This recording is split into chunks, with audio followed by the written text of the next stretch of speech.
Salut l'équipe, la saison régulière est enfin terminée. 82 matchs pour chacune des 30 franchises, soit 2490 rencontres de basketball depuis fin octobre. Mais on n'a pas eu le droit qu'à des Cavs Spurs ou des Warriors Celtics. Comme chaque saison, les courageux que nous sommes ont eu le droit à des Nets Magic, à des Knicks contre les Kings, de voir aussi Dédé Drummond régresser match après match et même de voir les Lakers ne rien gagner pendant un mois en encaissant 140 points de moyenne. Ne reste désormais que les vrais ou presque. LeBron James va-t-il enchaîner une 7e finale NBA de suite? Les Warriors vont-ils prendre leur revanche? Le Spurs Basketball va-t-il une nouvelle fois triompher? Ou Stan Van Gundy va-t-il nous surprendre au premier tour des playoffs? Non mais qui écrit ça là? C'est n'importe... C'est même pas marrant en plus!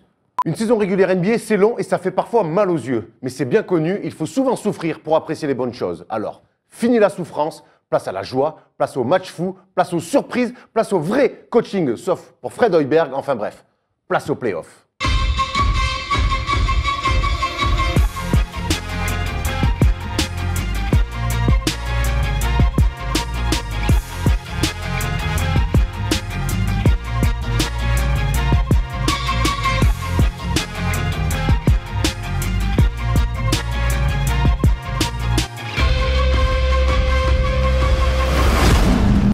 Salut l'équipe, on est le jeudi et le jeudi c'est le First Day Show, émission un petit peu spéciale car cette semaine on va décerner les trophées de la saison de la First Team. On a beaucoup débattu, il y a eu beaucoup de oui, non, mais oui, mais parce que tu comprends. Et finalement on a réussi à peu près à tout tomber d'accord. On verra ça en deuxième partie d'émission. Pas de Wax cette semaine mais il a quand même participé au choix des récompenses. Wax, on t'embrasse, à la semaine prochaine on espère. Avec moi mes deux acolytes comme chaque semaine. Comment vas-tu Thomas Dufan? Je vais comme un raw de Hulk. C'est-à-dire que je vais super bien, Erwan, ça va? Ouais, mais c'est mieux que toi apparemment. On est chaud aujourd'hui, chaud patate. Très chaud. Et puis, Steph a fait un enfant avec quelqu'un, ça a donné Yoshi Steph. Comment ça va Steph? Salut les gars! Oh là là! Émission qui part sur les chapeaux de roue, hein. On est en forme. Les gars, justement, vous avez l'air chaud, on va commencer avec un tu préfères. On va vous envoyer une photo de la régie et vous allez me dire quel maillot vous avez envie de revoir la saison prochaine en NBA. Moi, j'ai pas envie de revoir celui des Raptors, ça c'est sûr. Qu'est-ce qu'on aimerait voir, Steph? Moi, j'aime bien Orlando, il était bien celui-là, le bleu là. Moi, j'ai un vrai faible pour le maillot d'Orlando. Celui des trois Pistons, il est dramatique. Celui du Jazz, il est dramatique. Celui des Bulls, il était lourd, le noir comme ça. Celui des Suns, moi j'aime bien aussi. Ouais. L'histoire, parce que c'est Barclay, tout ça. Et heureusement qu'ils vont en finale à cette époque.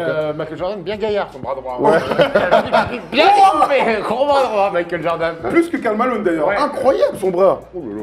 Mais je sais pas, ils sont tous bien. C'est que des maillots charismatiques quand même de l'histoire de la NBA. Non, celui des Pistons, c'est quand même dramatique. Hein. Celui de ce Pistons dramatique, ouais. Pistons Hawks, dramatique. je déteste. Retour Raptors, le maillot en lui-même n'est pas très joli, mais il y a une histoire. Il parle, voilà. Il y a une histoire. Bon alors, messieurs, donc, un choix. Moi, Orlando en bleu comme ça. Orlando, je suis d'accord avec toi. Phoenix Suns. Phoenix Suns. Voilà, dites-nous vous aussi quel maillot vous avez envie de revoir l'année prochaine, peut-être en NBA. On sait qu'ils aiment bien ressortir des fois des maillots vintage. C'est les Timberwolves qui ont changé de logo là, peut-être qu'ils C'est vont faire vrai. des maillots. Oh là, bon, il est temps de se calmer. Tu vas te calmer parce que c'est tout de suite le premier tour de table. Clock at 4 seconds, down to 3. Harden steps back, fires, that's the game! Dans la nuit de mercredi à jeudi, il y avait donc les 14 derniers matchs de la saison régulière. La plupart n'avaient pas grande importance. On va d'ailleurs bientôt, on va voir d'ailleurs les résultats de cette nuit. Mais il y en a quand même qui avaient une vraie importance pour d'abord se qualifier en play-off ou peut-être avoir l'avantage du terrain. On va voir ça un petit peu plus tard. Donc les Pistons finissent parfaitement leur saison avec une défaite sur le parquet du Magic, 109-113. Les Raptors, ça c'est important, s'imposent chez les Cavaliers. On va voir ça tout à l'heure. Milwaukee perd à Boston, les Knicks, Philadelphie, on n'en a rien à foutre. Washington va sans Wall et Bradley Beal et d'autres, perd à Miami qui avait le couteau entre les dents et malheureusement pour le Heat n'iront pas en playoff. Les Nets, on va en reparler parce que c'est un petit peu scandaleux ce qui s'est passé, s'inclinent lourdement sur le parquet de Chicago. Dallas, Memphis, voilà, victoire de Dallas pour finir la saison. Minnesota va s'incliner chez les Rockets. Denver bat OKC. Atlanta perd sur le parquet des Pacers. Les Spurs, eux, voilà, il y a le tableau. Vous n'avez qu'à prendre tous les résultats. On ne va pas faire les 14. Par contre, je voudrais qu'on s'intéresse, et on va commencer avec la conférence Est, qu'on s'intéresse à la première place de cette conférence. Ça ne sera donc pas Cleveland et LeBron James qui ont lâché le match une nouvelle fois à domicile face à Toronto avec une défaite 98-83. Côté Toronto, 25 points pour Norman Powell. Et c'est donc Boston qui, de son côté, s'est imposé face à Milwaukee, qui sera premier de cette conférence Est. Et c'est quand même une surprise de voir les Celtics premiers de la conférence. C'est une énorme surprise. Hein. Personne n'aurait parié sur Boston premier de la conférence en début de saison. On les savait bons, on savait que Cleveland avait de la marche sur tous les autres. Et on se rend compte finalement avec cette fin de saison que LeBron et sa franchise n'en ont strictement rien à faire de cette première place, puisqu'ils l'ont complètement abandonné en mettant les joueurs au repos d'abord. Et puis quand je vois les dernières semaines, on les sent moins souverains et peut-être concentrés vers les playoffs. C'est la grande question qu'on va se poser. Ouais, bah après, LeBron l'a dit, hein, clairement. Il dit, moi, c'est la saison régulière, j'en ai rien à cirer. Moi, c'est les playoffs que je veux jouer. Ils ont vite fait une croix sur cette première place, hein, quand même. Ouais, on est d'accord.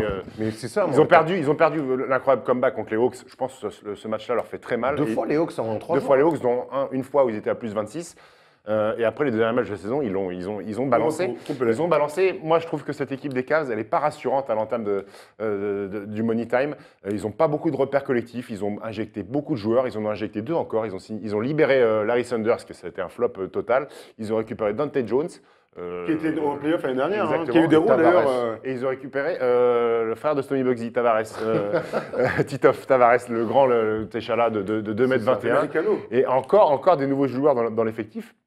Maintenant, on va voir si ça avait été la bonne stratégie de premier, deuxième. On va les voir dans 3 semaines. On rentrera tout à l'heure dans le débat sur savoir qui sont les grands favoris pour gagner le titre cette année. Ils en font effectivement partie, mais je suis très surpris de cette gestion des derniers mois et même depuis 2017. On sait qu'ils ont fait un mois de janvier en 2017 dramatique. 12-14 Voilà. depuis All-Star Break. Il n'y a pas une équipe qui a été championne NBA avec un bilan négatif après le All-Star. Mais c'est assez incroyable. Puis repos, pas repos, mais on fout des mecs au repos. Enfin, C'est pas clair. C'est pas clair. C'est pas. En tout cas, ça n'annonce rien de bon à l'entame des playoffs. Après, on sait qu'à l'Est, les Cavs restent malgré tout les grands favoris. En tout cas, ils n'auront pas l'avantage du terrain si finale de conf il y a face à Boston. Absolument. C'est assez surprenant. On va maintenant dans le bas de la conférence Est avec ce thriller entre Indiana, Chicago et le Miami Heat. Et donc, chaque équipe qui devait gagner a gagné. Indiana a gagné face à Atlanta facile avec 32 points de Paul George. Donc, Indiana finit 7e de la conférence Est. Et c'était surtout ce mano à mano à distance entre les Bulls et Miami. Miami a fait le taf, mais n'avait pas son destin entre les mains en battant Washington. Ouais. Et Chicago a battu Brooklyn. Ça, c'est logique. Mais ce qui n'est pas logique, c'est que les Nets ont débarqué à Chicago avec Brook Lopez au repos, Jeremy Lin au repos et Booker au repos. Est-ce qu'on peut m'expliquer comment les Nets, pour leur dernier match de saison… Pas de repos, les mecs, ils peuvent jouer un match de plus. Mais je trouve ça scandaleux. Est-ce qu'on peut dire vraiment, et moi moi je le dis, les Nets sont clairs, alors qu'ils avaient battu Chicago il y a Et qui finissaient quelques fort la jours de saison. ça, qui lâchaient pas les matchs en plus, qui jouaient son rôle d'arbitre plutôt bien. Les Nets ont offert la Cette qualification place, playoff aux Bulls. Après, avant le début du match, on connaissait déjà le classement parce qu'on connaissait les mecs mis au repos. C'est dommageable. En plus, la NBA a fait les choses bien. Tous les matchs avaient lieu à la même heure pour qu'il n'y ait pas de trafic. C'était un peu un multiplex. C'était un peu un multiplex. Ouais. La petite musique. C'était la musique de Oui, Canal. non, j'ai bien compris, j'ai reconnu. Mais je trouve ça- c'est- non, c'est- Brooklyn, c'est scandaleux. Les mecs, vous n'avez pas gagné un match de la saison. Vous avez 4 mois de vacances. Mec, vous avez un match à faire, vous jouez en NBA, Brook Lopez, Jeremy Lin. Là, je suis un peu déçu de Kenny Atkinson. Voilà, c'est ça. Je suis un peu Mais surtout, déçu. ça ne correspond pas du tout à ce qu'ils ont proposé cette saison. Ils sont Parce que battus jusqu'au bout toute exactement, l'année. ils ont perdu beaucoup de matchs, mais ils se sont toujours battus. Et d'ailleurs, ça leur a permis d'en prendre Ils quelques-uns. ont été dignes pendant toute la saison, on Et est c'est en ça Qatar. qu'on comprend. Et là, le dernier match, alors que c'est un match couperé, en tout cas où ils ont un rôle d'arbitre à jouer, ils lâchent complètement les. Après, Miami peut s'en vouloir, s'en voudra, je pense, et Eric Spoelstra du début de saison. Vous êtes à 11-30, vous n'êtes pas loin de faire les playoffs. Les regrets, vous pouvez peut-être les avoir sur ce dernier match. Vous pouvez en vouloir à Brooklyn. Mais avant tout, il faut vous en vouloir à vous sur le début de saison. Oui, d'accord, mais après, il faut mettre des choses en place. Il y avait le départ de Dwayne Wade, il fallait digérer plein de choses. Après, ouais, on est déçu pour Miami quand même, qu'on avait clairement envie de voir en playoff. Ouais, de toute façon, je crois que c'est l'info principale de cette dernière journée, c'est que Miami ne va pas en playoff. Et c'est l'équipe qu'on avait tous envie de voir en playoff parce que enthousiasmante, parce que tu vois, ils nous ont fait kiffer un espèce de collectif autour de Spoelstra qui était super top à voir jouer. Les Dragic, les Whiteside qui fait une super saison. Ils sont pas récompensés avec cette incroyable année 2017. Bon, ça fait partie du jeu aussi. On peut regretter évidemment Brooklyn et ce dernier match. Maintenant, Chicago est quand même une meilleure équipe a priori que. C'est qu'en général, cette quand équipe-là. sur 82 matchs, tu te dis, sur un match, effectivement, c'est qu'il y a peut-être Les équipes étaient peut-être meilleures en face, quoi. Parce que En même, tout cas, même il y a 2-3 semaines, Miami a lâché des matchs Exactement. contre les Sixers, je crois. Ou Ouais, contre, ils ont eu quelques défaites un Oui. petit peu, mais ils finissent un petit peu avec curieuses. un bilan à 50%, et ça, c'est notable dans la conférence Est. Le 9e a un bilan à plus de 50%, c'est quand même pas belle rien. lurette qu'on n'a pas vu ça. Ouais, ben, on espère en tout cas les revoir la saison prochaine avec tout ce qu'ils qu'ils ont pu construire sur cette deuxième partie de saison. On passe dans la conférence Ouest où les choses étaient beaucoup plus figées que dans la conférence Est. On connaissait déjà pour la plupart les classements, sauf pour le Jazz et pour les Clippers. C'est pour savoir qui allait avoir l'avantage du terrain. Alors Utah devait absolument gagner face à San Antonio. C'est ce qu'ils ont fait, victoire 101-97. Mais dans le même temps, les Clippers se sont imposés 115-95 et donc les Clippers auront l'avantage du terrain face au Jazz. Énorme fin de saison des Clippers. On en a peu parlé finalement dans les émissions, mais ils finissent avec 7 victoires consécutives, avec Blake Griffin qui est bien, avec Chris Paul qui est au top, avec DeAndre Jordan et une équipe donc qui s'est retrouvée autour de Doc Rivers. Alors évidemment, le premier tour va être primordial pour les Clippers, voir si l'avantage du terrain va compter finalement. S'il y a un 6e, un 7e match, ce sera important. Mais en tout cas, on peut au moins saluer cette super fin de saison des Clippers qui sont quand même allés chercher cette 4e place. Il faut rappeler qu'on voit le classement, les deux équipes sont à égalité, mais c'est que les Clippers sont le tiebreaker sur Utah. C'est pour ça qu'ils terminent à la 4e place. On peut souligner aussi que les Clippers avaient commencé très fort la saison, on se souvient. Ils ont fini très fort. Et au milieu de ça, il y a eu un petit peu beaucoup d'incertitudes, des blessures, pas que, mais il y a eu beaucoup d'incertitudes, comme souvent avec les Clippers, mais ils finissent fort cette saison régulière. Et moi, je crois que quand tu joues le Jazz, vaut mieux avoir l'avantage du terrain plutôt qu'ils aient l'avantage du terrain quand on sait l'enfer que c'est d'aller jouer à Salt Lake City. Ouais. Alors, on a fait le tour de ce petit match. Juste un petit mot, on est content que Rudy Gobert découvre les playoffs cette saison. Très content. Award, et j'ai hâte de voir le duel Dédé Jordan-Rudy Gobert, parce qu'on sait que Dédé Jordan a pris, entre guillemets, la place de Rudy Gobert au All-Star au mois de février. Et je pense que Rudy, il va avoir les dents qui vont rayer le parquet. Il va vouloir montrer que... Quelle transition, N'en dis pas plus, mon ami. On va voir ça dans le focus, car maintenant qu'on connaît toutes les confrontations du premier tour, et ça mérite bien un petit focus.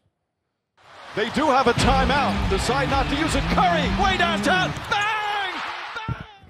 On connaît donc toutes les affiches du premier tour des playoffs. On va voir ça tout de suite en tableau. Et donc, on va faire un petit peu, on va articuler série par série un petit peu les match-ups et les clés de ces séries. On va commencer avec la première, à l'Est. Les Celtics face aux Bulls.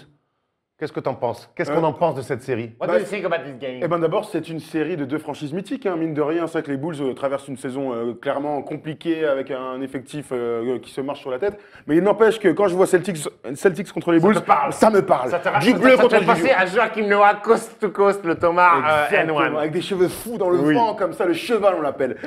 Ouais, c'est d'abord ça. Et puis c'est ensuite des confrontations hyper intéressantes. D'un côté, Rajon Rondo face à Isaiah Thomas. C'est ça le match-up que tu veux voir? De duel de meneurs, ouais, c'est le premier match-up que j'ai envie de voir. Parce que Rajon Rondo va dominer Isaiah Thomas qui sort d'une saison incroyable. Isaiah Thomas, moi, je suis pas encore capable de dire s'il peut élever son niveau de jeu de manière claire pendant les playoffs. Donc, c'est vrai que le retour de Rondo à Boston, ça va être intéressant. Maintenant, la vraie question qu'il faut se poser, c'est qu'est-ce qu'on fait du retour de D-Wade à Chicago? Parce que les Bulls, ils se sont trouvés.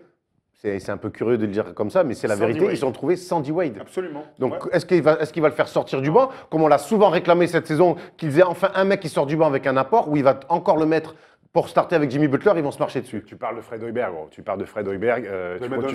Bien sûr qu'il va le mettre dans le 5. Jamais de la vie, un garçon comme Fred Hoiberg va dire à Dwayne, je te propose quelque chose. Pourrais-tu démarrer sur le banc, s'il te plaît?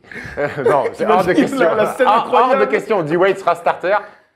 Et pourquoi pas un grand D-Wade, justement, pour faire taire ses détracteurs? J'ai du mal à y croire avec Butler qui va avoir le ballon, comme ça, on verra bien. D-Wade est suffisamment intelligent pour être capable de s'effacer. Et je pense qu'il a compris pendant 10-15 jours que les Bulls, ça marchait bien alors qu'il était sur le côté. C'est pas le genre de mec à revenir et à vouloir tout bouleverser. À voir. On va enchaîner avec la suite du premier tour. Il y a notamment Cavs Pacers. Et ça, c'est vachement intéressant parce que c'est les retrouvailles de LeBron James et Paul George. Et on le répétera. Et Lance Stephenson aussi. On le répétera jamais assez. Paul George. Faut se laver les chicots avant de faire ça, les mecs. Parce que Paul George est un mec de défi qui adore se mesurer au meilleur. Et là, il va retrouver son meilleur ennemi. LeBron James, ça va nous rappeler les finales de conf Heat Pacers. Et surtout, on se rappelle d'un match de saison régulière il y a 3 semaines qui a fini 142-140 où les deux avaient mis plus de 40 puntos, les Brown Polo. Elle est alléchante. Et attention aux Cavs parce que les Pacers sont une équipe capable de faire un coup. Il suffit qu'ils en prennent un rapidement à l'extérieur et l'épée de Damoclès. On sait que les Pacers, ça a été compliqué pour eux toute la saison. Ils sont qualifiés en playoff, ils ont quasiment réalisé leur saison par rapport à ça. Sauver leur saison. Donc maintenant, ils vont arriver vraiment sans pression contre les Cavs. Et on a vu effectivement qu'il y a 4 jours, une petite semaine de ça, qu'ils avaient fait un gros match là-bas, qu'ils avaient clairement bousculé les Cavs. Et Indiana reste sur 5 victoires consécutives pour clore cette saison. Paul George, qui a été joueur du mois, joueur de la semaine. 32-10 ou 32-12 sur le dernier match de saison régulière. Donc joueur de la semaine pour Paul George, donc il est en forme. Et évidemment, je crois qu'à l'Est, Moi, c'est la confrontation qui m'excite largement plus que toutes les autres avec ces deux mecs. Qu'est-ce qu'il y a? Jeff Teague. Oh non, oh le nid. Eh oh, arrête, je suis pudique, moi. Jeff Teague, Kyrie Irving aussi, il y a des choses intéressantes. Exactement. Le français Kevin Séraphin qui va jouer des playoffs. C'est cool. Bonne petite dernière semaine, il a des minutes, il met des points, Kevin. Et puis en face, tu auras Miles Turner, ça va être compliqué à régler aussi ce problème poste 5 pour les ouais, Kevin Love, c'est pas lui qui va s'y mettre dessus. Hein. T'as des décisions plutôt sur Kevin Love. En tout cas, c'est vrai qu'il y a pas mal de match-ups sympas. Il y a des match-ups super intéressants. Pas forcément toutes désavantageuses pour les Pacers. Exactement. On enchaîne avec... Absolument, on enchaîne avec un petit Milwaukee-Toronto. Milwaukee-Toronto qui là aussi est excitant. Comment Giannis... exactement, je crois que s'il y a un upset, il va se passer là. Est-ce que Antetokounmpo peut enchaîner avec des playoffs dignes d'un MVP face à Toronto? Moi, j'ai du mal à croire que DeMar Carroll va vraiment s'opposer à lui. Je me dis que c'est possible. DeMar qui? DeMar Carroll et Norman Powell. Non, mais c'est vrai que s'il y a un upset, elle va être sur cette série-là. Série bien indécise pour moi. Antetokounmpo peut porter Milwaukee qui finissent bien la saison. Ils finissent 6e, c'est une saison plutôt honorable pour la troupe à Jason Kidd. Oui. Maintenant, du côté de Toronto, tout va dépendre de Kyle Lowry et DeMar DeRozan. Ça va être intéressant aussi. Parce que sur les postes d'arrière, Brogdon et Middleton peuvent être en grande difficulté. Il va avoir un vrai rôle à justement. Brogdon, il va avoir des responsabilités. On sait qu'il est rookie, mais qu'il a fait 4 ans de fac. Donc, c'est pas un mec qui a 19 ans. Donc, on sait qu'il a fait une bonne saison. Il a montré de belles choses, notamment dans la maturité dans le jeu. Et c'est vrai qu'il va falloir qu'il réduisent l'impact de Kyle Lowry au maximum. Et on sait que quand on réduit l'impact de Kyle Lowry, après DeMar DeRozan, c'est plus un pétard ambulant. Et si tu réduis l'impact de Kyle Lowry, tu peux vraiment commencer à les faire douter. N'oublions pas Della Vedova qui sera sur le banc, qui est ultra chiant à jouer pendant les playoffs. Kyle Lowry va être là avec un chien fou derrière son mollet et ça peut avoir un rôle important. Après, voir aussi, je m'excuse Erwan, l'impact de Valanciunas sur John Henson et Greg Monroe, savoir s'ils vont être capables de lui donner la gonfle. Il va falloir qu'il lui donne la gonfle. On sait que s'ils font comme ils ont beaucoup trop fait des fois cette saison, les Raptors, s'ils sont trop en périphérie, trop sur un basket derrière et que Valanciunas ne voit pas la balle, ils peuvent être en danger. Si Valanciunas sur demi-terrain, il peut quand même faire beaucoup de mal à John Henson parce qu'il est bien plus gaillard. Il est grand mais un peu frêle. On enchaîne avec la dernière série de la conférence Est entre Washington et Atlanta. C'est pas la série la plus excitante. Moi, ce qui m'intéresse surtout, c'est d'abord de voir la fin de saison de Washington, qui a donc choisi d'être 4e entre guillemets en mettant au repos tous les mecs et donc ne pas tomber contre Cleveland au deuxième tour des playoffs. On imagine Washington passer a priori facilement face à Atlanta. Moi, je pense qu'ils ont le matos pour, ils ont le basket pour. Quand on voit leur deuxième partie de saison notamment, c'est une équipe solide qui est armée sur tous les postes, on l'a déjà dit. Absolument. En début de saison, Marcin Gortat avait dit qu'ils avaient le pire banc de la Ligue. Ils ont le meilleur maintenant. Ouais, ils ont fini avec la saison avec quasiment l'un des meilleurs bancs de la Ligue, avec l'arrivée notamment de Bogdanovic et de Brandon Jennings. Et attention, blessure de Yann Maimi, donc backup de Gortat, 7 à 10 jours. 7 à 10 jours sera réévalué dans cette... Ça, c'est un petit coup dur. Un petit coup dur, parce que Yann, il était vraiment clairement sur la pente ascendante depuis son retour et il faisait partie intégrante de la rotation. Maintenant, attention à Atlanta, que tout le monde voit au bout du roulax. Ils le sont, hein. Ils le sont, mais bon, sur un soir, Paul Millsap peut être bon, Dwight Howard peut faire un match à 20 et 20, Dennis Schroeder, même si tu l'aimes pas trop. Il faut en gagner 4, hein, oui, oui. Attends, parce que selon vos discours, c'est sweep ou 4-1 pour... ouais, pas loin, franchement. Moi, je vois pas ce que peut opposer les Hawks aux Wizards pour les faire douter. Après, effectivement, quand on voit les dernières journées, là, les derniers matchs, ils ont battu quand même les Cleveland deux fois en 3 jours. Et Boston. C'est vrai, mais moi je préfère croire en tout cas à Washington avec des joueurs à maturité. Bien sûr. Bill Wall, c'est leur moment, ils sont sortis au premier tour, t'as l'air bête. Sur une série, un Ken Bazemore qui est on fire. C'est pas Bill Wall. C'est Bill Wall. Bill Wall. Je te dis Bill Wall. Ok, oui, d'accord. On passe à la conférence Ouest, mes amis. Allez, on enchaîne, alors on va enchaîner rapidos avec la première série, c'est Warriors face à... Attention au sweep. Attention au sweep. Donc Warriors, Blazers, Clippers, Jazz, Rockets, Thunder, Spurs, Grizzlies, la série la plus chiante de tous les temps. On va commencer avec Warriors, Blazers, vite fait. Vite fait, comme tu dis, un sweep. Moi, je vois pas, une fois de plus, Nurkic va revenir de blessure. Il sera pas 100%. Il sera pas 100%. On sait que les Blazers sont portés, quand il n'y a pas Nurkic, ils sont portés par Lillard et McCollum. Mais en face, tu as Curry et Thompson. Et le souci pour Lillard McCollum, c'est qu'en plus de mettre des points, il va falloir défendre. À temps plein de l'autre côté, ça va être compliqué. Vous avez vu la déclaration de Lillard? Il a dit Blazers in 6. Ouais, j'ai vu, ouais. Poteau. Ok, poteau. Ouais. Petite vite fait, la match-up intéressante de ce match-là, c'est quoi? KD face au Crab, à Minou et tout ça? Ouais, plus Mo Harkless, non? Bah peut-être, je sais pas. Moi, je suis. En tout cas, bonne chance à Terry Stotts pour trouver des solutions défensives parce que là, c'est une brave galère pour notre ami. On enchaîne avec donc la série la plus chiante de ces playoffs, Spurs, Grizzlies. J'ai l'impression que ça fait 14 ans que c'est toujours la même série. Vous en pensez quoi? Pau Gasol face à Marc Gasol. Tony Parker, est-ce que tu peux aller au bout avec Face un à joueur comme Michael ça? On parle de cette série, on parle Cette pas d'aller au série-là, bout. cette On parle série-là, je pense cette que les série-là. Spurs 4-1, 4-2 sur un gros 4-0, malentendu. 4-0, les Grizzlies ont vraiment fini l'année avec sur la jante. Ils perdent Et, hier encore à domicile ouais, contre les Mavs. Je les sens pas, c'est un peu vieillissant et sur le tempo playoff, même si ça va se ralentir, et sur le demi-terrain, A priori. ils tombent face aux Spurs en plus. Donc à dépend. ce jeu-là du demi-terrain, Tout dépend de Mike Conley, s'il est capable de faire une série monstrueuse À face 25 points, face genre. à voir. À Ok, voir. on enchaîne avec la série peut-être la plus excitante de ces playoffs entre Houston, qu'est-ce qu'il y a entre Houston et OKC, donc les deux MVP l'un face à l'autre. On va se régaler. Franchement, ça va être le spectacle. On sent la série à 125 points marqués en moyenne. On sent surtout la série en 7 matchs, j'ai l'impression. Je ne sais pas pourquoi tu parles de 125 points, parce que le Jazz est quand même la meilleure défense de la Je Ligue. parle pas du Jazz. hein. C'est Houston Ah, pardon. OKC, gros. Ah, Houston OKC. Merci d'écouter quand même quand on parle. Hein. On parle Non, de mais c'est Houston pas- face à OKC entre les deux MVP. C'est pas intéressant ce que tu me racontes. Ah, ok, Les deux d'accord. MVP potentiels. Et c'est là que l'affrontement va être magnifique parce que James Harden, de ces derniers temps, il lâche des petites déclarations en disant moi, j'estime avoir fait le nécessaire pour avoir le titre de MVP, c'est les victoires qui comptent. Et je pense qu'il va y avoir un petit bif entre les deux, James Harden et Après, ils sont Westbrook. potes. Hein. Ils sont potes. En playoff, ils sont potes. Par contre, Non, Beverly, mais- il est pote avec Ouais, personne. voilà, Parce que et Beverly voilà. va être en mission sur Westbrook et je pense que le matin, quand on va se réveiller, il va y avoir des petites altercations. Eux, pour le coup, ils s'aiment pas. Hein. Beverly Westbrook, on se souvient que Beverly avait blessé Westbrook sur un Sérieusement premier tour des playoffs au ouais. genou. Et ça avait coûté très cher au OKC à l'époque. Donc ça va être intéressant. Mais pareil, Ça va être sympa en tout cas à avoir joué. Moi, Génial. Moi, j'ai Ah du mal- oui. j'ai du mal à me prononcer sur cette série. Hein. Ça va être très serré. Toi, tu Ouais. vois les Rockets là C'est moi, je vois Houston quand même. Moi aussi. Moi, je vois Houston sur le rythme, sur l'adresse, quand même une Sur le équipe. coaching. Sur le coaching, on oublie quand même que c'est une équipe qui est 3e de la conférence Oui, Est, oui, oui, de la oui. conférence Ouest et qui a déroulé toute la saison. Mais qui Ouais. dépend beaucoup de l'adresse. Et si vous êtes sur 10 jours où ça va moins bien dedans. Ouais, mais en face, ça défend pas des masses sur les extérieurs. À part André Après, Robertson. je pense, pour moi, le souci, Clint Capella peut être en danger face à Steven Adams. Ouais, Oui, mais derrière, t'as et les Néné. Santers. Derrière, t'as l'ancien Néné. Puis il y a beaucoup d'expérience. Hein. Trevor Ariza, Néné, même Harden, maintenant, commence à avoir de l'expérience. D'Anthony aussi connaît les premiers tours de playoff. L'expérience peut faire clairement basculer côté Rockets. Ouais, poste 4, Ryan Anderson, tu penses qu'il va tenir la dragée face à. Surtout qu'en Enes fin de saison, Kanter il était ou, souvent blessé. On verra, en tout cas, on On peut parlera mettre du bracket. Ariza sur le poste 4.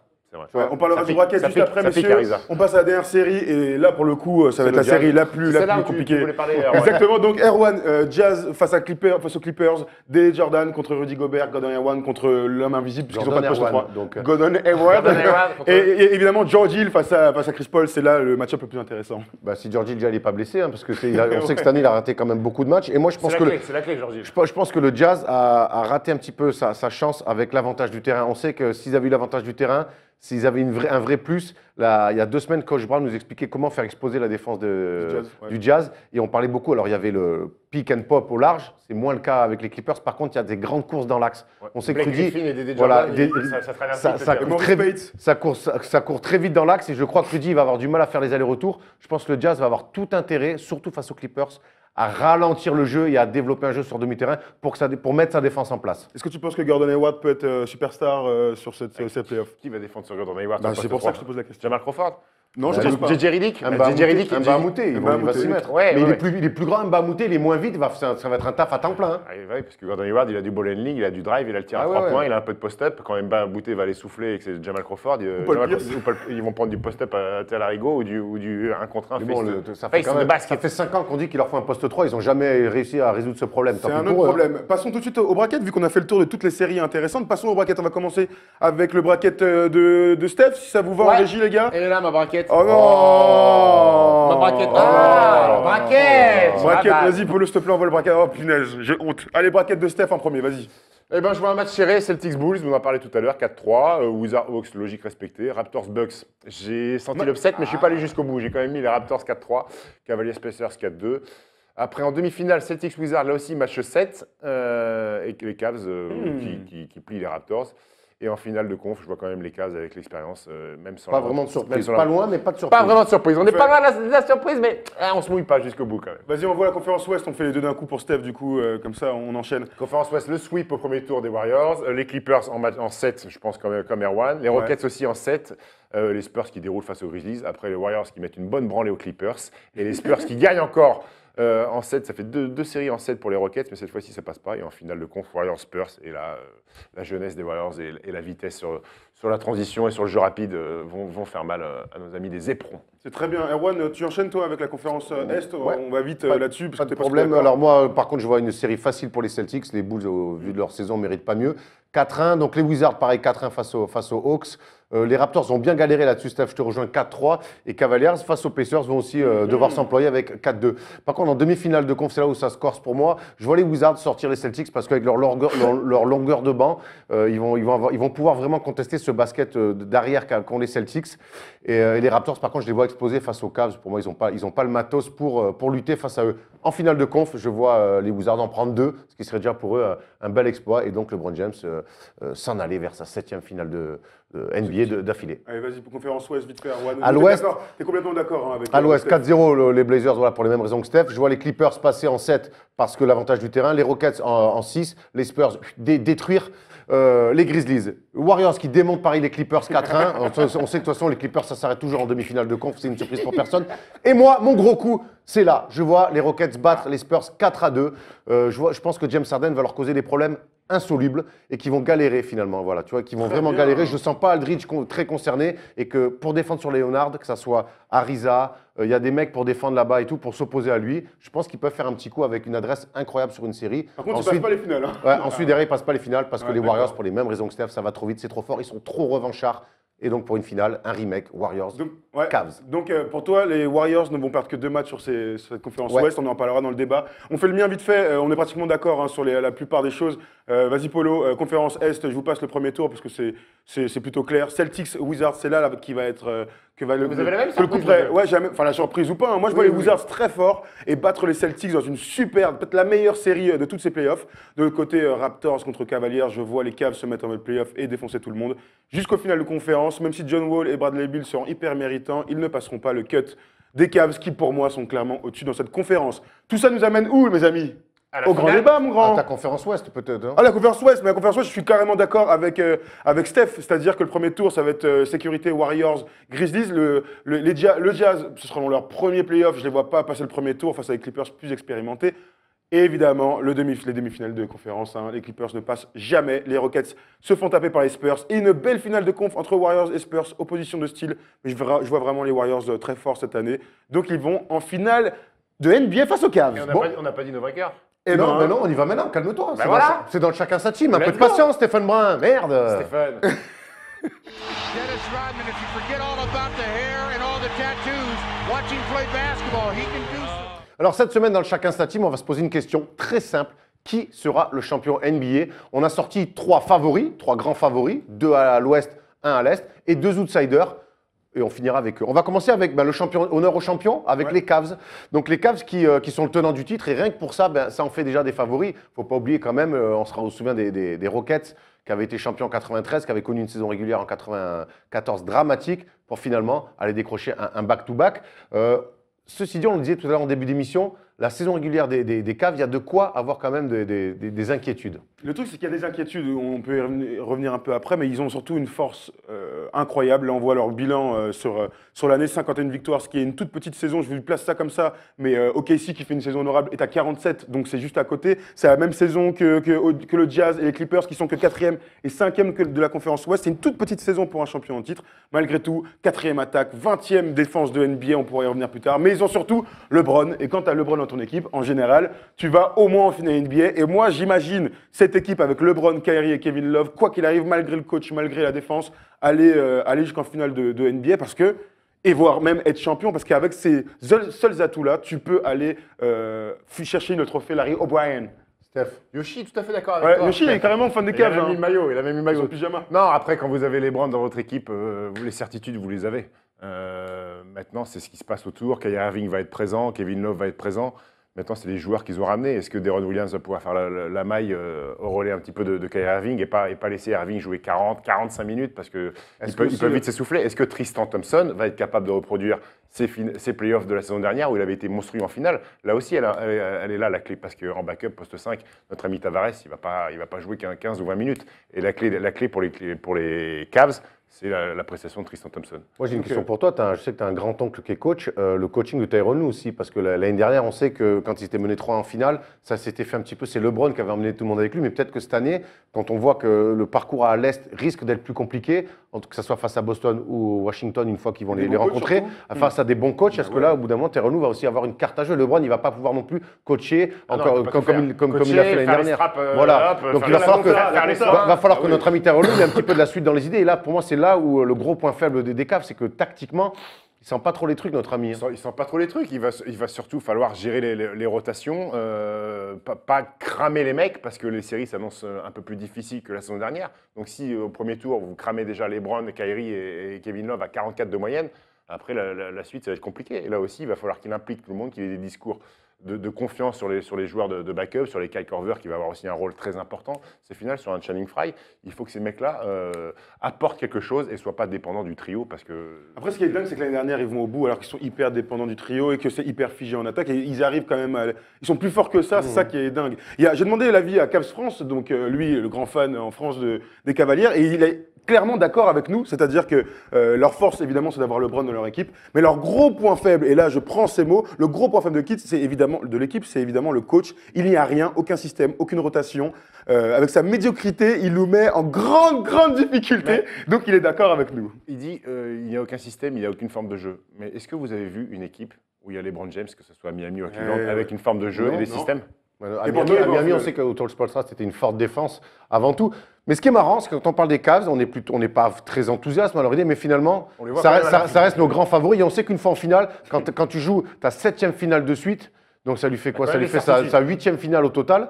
Ça lui ferait sa 8e finale en tout. Il y a une expérience, un vécu de l'événement qui fait qu'au final, avantage pas avantage du terrain, tu appréhendes les choses de manière complètement différente. Absolument. Ouais. Le dernier truc, je viens de le lire là. Si LeBron fait un back-to-back à Lou, pour moi, il sera le GOAT. Moi, ça, je l'entends. C'est comme si Schumacher avait gagné le championnat du monde de F1 avec une Fiat Punto. Ouais, c'est exactement ça. S'il fait un back-to-back avec Cleveland, c'est. Là, c'est. Bon, en tout cas, qui sont les grands favoris?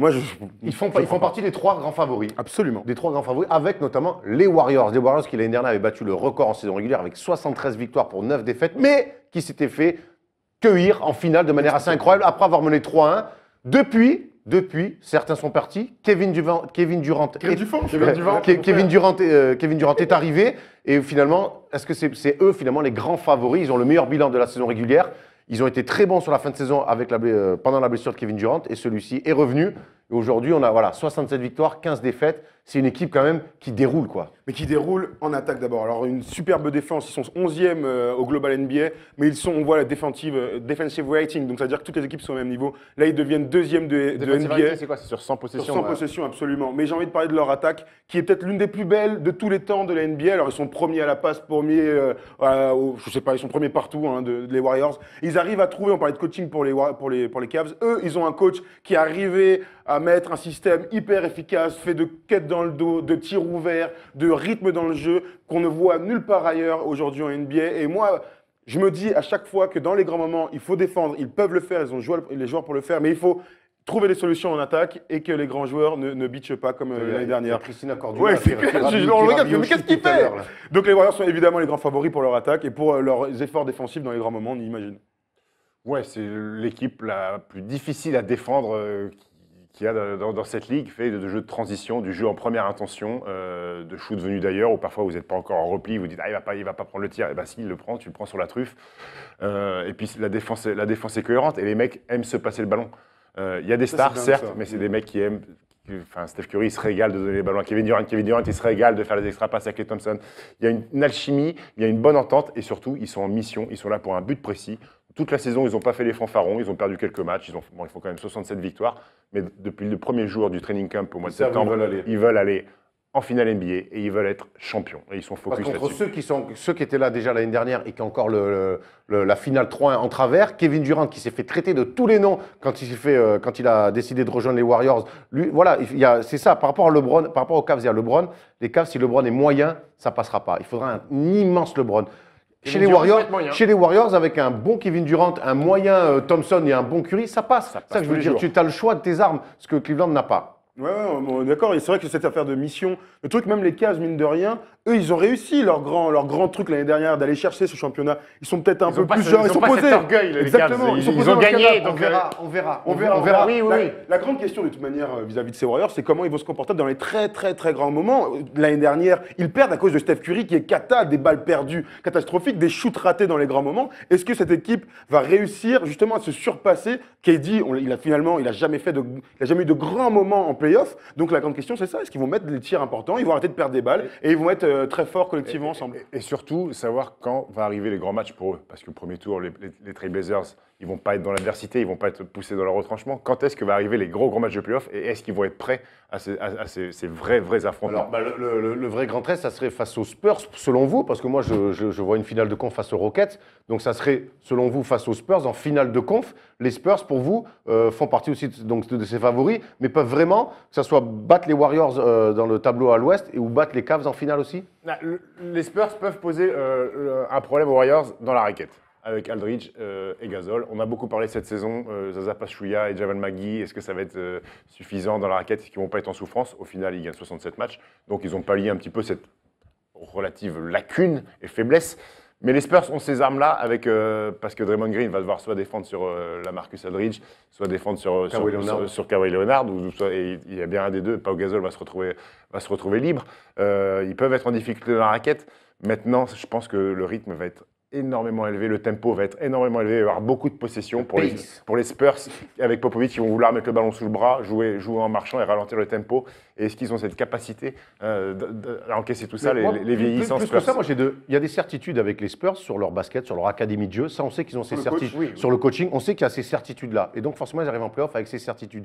Mais moi, ça fait quand même 2 saisons que les Spurs, malgré des saisons régulières très bonnes, et encore cette année une très bonne saison régulière, plus de 60 victoires, 13e meilleure attaque, 2e meilleure défense, malgré tout, en playoff, ça fait quand même 2 ans. Il y a 2 ans, c'était face aux Clippers au premier tour. L'année dernière, c'est face à OKC. C'est 2 équipes physiques qui mettent qui imposent un combat. Ça fait quand même 2 ans, à part Kawhi Leonard, où les Spurs reculent dès qu'il y a le combat. Et Aldridge, pour moi, est en mode pré-retraite. Il va falloir qu'il élève son niveau de jeu. Et j'ai d'énormes doutes sur le fait qu'Aldridge puisse élever son niveau de jeu en playoff. Moi, ma grande question sur le truc, et je suis plutôt d'accord avec vous, c'est comment va se comporter Kawhi Leonard. Parce que ça fait 2 ans qu'il était censé reprendre le flambeau, ce qu'il a fait petit à petit. Il a pris quand même le flambeau. Cette année, en saison régulière. Cette année, il est clairement le leader. Il n'y a plus Duncan à qui il faut filer des ballons et des minutes, même s'il est en fin de carrière. Leonard est le seul leader de son équipe. Et surtout, c'est le seul de toutes les autres équipes de NBA qui est capable de s'opposer à Kevin Durant et à LeBron James. Donc dans l'optique de jouer une finale de conférence,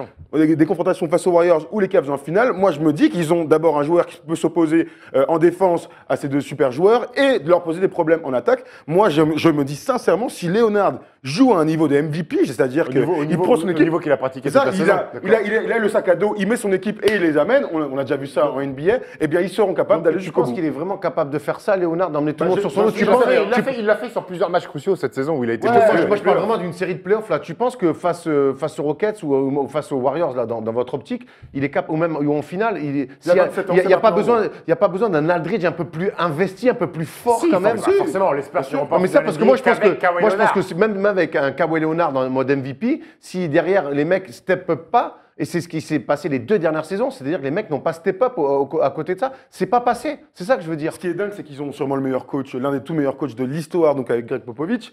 Et finalement, les 2 dernières saisons, ils ont été battus. Ils n'ont pas trouvé de solution. Ils n'ont pas trouvé de solution, ni tactiquement, ni par rapport à l'effectif. Moi, je trouve que quand ils signent des mecs là, pendant l'été, ils ont signé Dedmon. Et c'est peut-être ça qui pourrait faire basculer, c'est-à-dire qu'ils ont enfin un athlète à l'intérieur qui est capable de s'opposer en défense, de courir dans l'axe, de mettre des dunks. Ils ont Jonathan Simmons qui lui aussi progresse. Donc, ils ont des nouveaux athlètes qu'ils n'avaient pas avant et ça peut faire la balance. Certes, peut-être, mais moi, je te dis, moi, je pense qu'il va quand même finir avec Aldridge et Gasol. Comme souvent. Et ils n'aiment pas ça. Et David Lee aussi. Ouais, mais David Lee, il adore ça peut-être. Donc ils n'aiment pas ça. Ils aiment pas. Et moi, ça fait 2 ans que je les vois proposer le meilleur basket, mais pourtant reculer dès qu'on leur rentre dedans. C'est même plus de l'année dernière face au KC, c'est pas de la stratégie, c'est pas de la tactique, c'est juste qu'au bout d'un moment, ils reculent. Sur le combat physique, ils ont reculé. Un petit truc, on a demandé donc à Spurs France, eux, leur avis. Et c'est drôle, ils sont plutôt d'accord avec toi. Merci d'ailleurs d'avoir répondu, les gars, c'était cool. D'abord, les Spurs, les atouts. Les Spurs ont l'un des meilleurs 5 de la NBA. Ça, on peut pas l'enlever. Ils ont Leonard Il va parler de Tony Parker. Aïe. Tu sens comment tu sens les choses, t'as lu en fait, espèce de petit enfoiré. Donc ils ont Léonard qui est au top, qui peut s'opposer aux gens. Mais ceci dit, le gros doute, c'est évidemment sur le poste de meneur. Est-ce qu'on peut imaginer une équipe champion en 2017 avec Tony Parker à la main? Tony Parker d'aujourd'hui, évidemment, à 34 piges. Est-ce qu'on peut imaginer sincèrement les Spurs aller au bout avec ça? Mais clairement, il est dans le rôle qu'a aujourd'hui Tony Parker. Il sait dire que c'est plus une option offensive. Mais bon, mon gars, il faut jouer quand même, il y a des mecs en face. Bah attends, après contrôle, et on rappelle, playoff, contrôle du tempo, plus de demi-terrain. Lui, il est chaud, Aldridge, il est chaud, petit ballon en bas. Après, c'est pas lui qui va défendre sur les forts meneurs. Danny Green. Pourquoi tu cries? Je vois de Danny Green. Danny Green. Donc, non, moi je crois pas que le problème, ça soit Tony Parker. Je crois vraiment que Dedmon va être dans le combat, mais on sait qu'après, il est limité dans le talent. J'ai l'impression que Gasol et Aldridge, il va falloir qu'ils se sortent un peu les doigts du cul. Il faut lui filer les cachetons à l'autre. Il est complètement fou. Voilà, on a fait le tour des 3 favoris, on a choisi quelques outsiders. Allez, rapidement, les outsiders. On va commencer à l'ouest avec les Rockets, 3e de cette conférence. Si j'ai l'impression qu'on n'y croit pas tant que ça, ces mecs-là capables de faire un exploit. Pourtant, c'est une équipe par son jeu qui peut faire tomber les Rockets, qui peut faire tomber des gros. C'est tellement compliqué à les Trop dépendant de la laisse à 3 points sur 6 semaines de playoff, dépendre que de ça, ça me paraît compliqué un jour. Et pourtant, cette année, ils ont battu les Warriors là-bas, ils sont les gagnés aussi chez les Spurs, il me semble. Ils ont battu plusieurs fois ces deux-là. Harden finit de MVP++, d'accord, même si c'est Westbrook qui va l'avoir. Et puis l'expérience, on l'a dit. Ariza, Néné, D'Antoni connaît la musique, Harden, Beverly en bon chien de la casse qui va aller mordre les mollets et tout des forts meneurs adverses. C'est une équipe, je ne mettrai pas mon billet dessus, mais c'est un vrai outsider et qui est capable, pourquoi pas, de faire un upset. Tu l'as dit, c'est une équipe de coups. Une équipe de coups sur un match, 2 matchs. Le problème sur une série, c'est qu'il faut être souverain sur 10 jours. Sur 10 jours, il faut être souverain, c'est-à-dire qu'il va falloir faire des stops défensifs. Et moi, ça, c'est la grande crainte que j'ai toujours eue avec les équipes de Mike D'Antoni. On se souvient de Phoenix avant. Bon, je vais parler des Lakers et des Knicks, hein, mais en tout cas, des fortes équipes de Phoenix à l'époque et maintenant des Rockets, ils vont mettre des paniers, ça on en est sûr, mais quand derrière, il n'y a que Ariza et Beverley, certes ils sont importants, qui sont capables de défendre, Capella qui est là derrière, qui chasse les mouches, mais mon gars, quand il va falloir faire des stops, je suis pas sûr que cette équipe soit capable de le faire. Et c'est ça ma grande crainte finalement. Oui, mais c'est ça la grande interrogation des Rockets, mais s'ils arrivent à trouver un semblant de ça, je veux dire, avec Beverly, il y a eu des séquences quand Beverly en pointe de la défense met du rythme et qu'Ariza s'occupe un petit peu des forts ailiers. Et Capella derrière. Voilà, et puis t'as Néné aussi qui amène de la dureté. Je te dis pas que c'est la meilleure défense de la ligue, loin de là, mais je te dis qu'ils peuvent vraiment créer un upset face à un des favoris. J'ai rarement vu une équipe aller loin en playoff en faisant des matchs à 124, 118. Les Suns avaient fait une finale de conf quand même, et ça se joue, ils passent pas face aux Spurs, ça se joue à pas grand-chose, à des suspensions. Après, c'est une première année, donc c'est toujours pareil, c'est rare quand même de faire des coups une première année, il faut un peu d'expérience pour l'équipe. On part à l'Est, où là, on a eu du mal à trancher entre Boston et les Wizards, du coup on a pris les deux. Peuvent-ils battre LeBron, aller en finale et réussir peut-être le truc le plus fou de l'histoire de la NBA? Ouais, il y a une fenêtre. J'ai envie de vous dire qu'il y a une fenêtre, on en a parlé tout au long de la saison. Il y a une fenêtre parce que les Cavs sont moins bien et parce qu'on a là affaire à 2 équipes qui sont vraiment en forme, qui semblent s'être trouvées collectivement avec John Wall et Isaiah Thomas qui sont en leader de leur équipe. Avec des petits barreaux. Hein. C'est deux équipes qui ont battu les Cavs cette année. Hein. Exactement. Après, voilà, sur une série, c'est la reste des équipes très jeunes. Moi, je les vois pas taper ni les Cavs en finale et encore moins une équipe de l'Ouest en finale NBA. Mais bon, il y a une fenêtre, il va falloir s'engouffrer. On finit là-dessus. Imaginons, Boston va en finale, tape LeBron. C'est quoi le meilleur match-up pour les Warriors ou les Spurs? Aucune des deux. Ok. Et pour Washington, non, les deux gars, c'est les Spurs qui nous semblent un peu moins forts a priori que Warriors. C'est pour moi, en playoff, l'équipe qui a le plus de dureté avec Maurice, Gortat, qui peuvent envoyer du bois. Yann Maimi, cette équipe-là peut faire disjoncter des prétendants titres parce qu'ils sont dans la dureté, ils vont mettre des bumps, ils vont mettre des coups, ils vont pas se laisser. Et puis la fierté, les mecs ils vont aller tête à tête quand il y a une embrouille, ils vont y aller. Puis il y a du talent quoi. Attention. Mais Billy Wall, ça défend très fort aussi. Ça défend très très fort. Ouais. Bon les gars, c'est l'heure de se mouiller parce qu'on est bien mignons là. On voit qui champion? Moi je vois les Warriors. Et t'as pas demandé de l'avis de Orlando Friends sur l'avenir de Magic Friends, t'as pas demandé?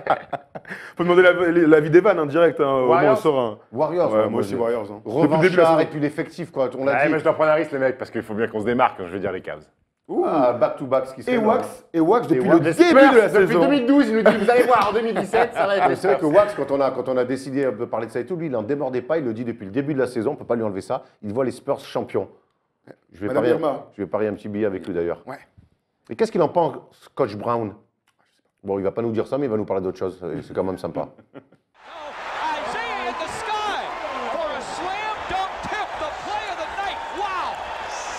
Les playoffs, ça commence samedi, mais cette semaine, Coach Brown a décidé de nous parler de 2 joueurs qui, eux, ne joueront pas les playoffs. Coach Brown ou l'art du contre-pied. Comment ça va, Coach?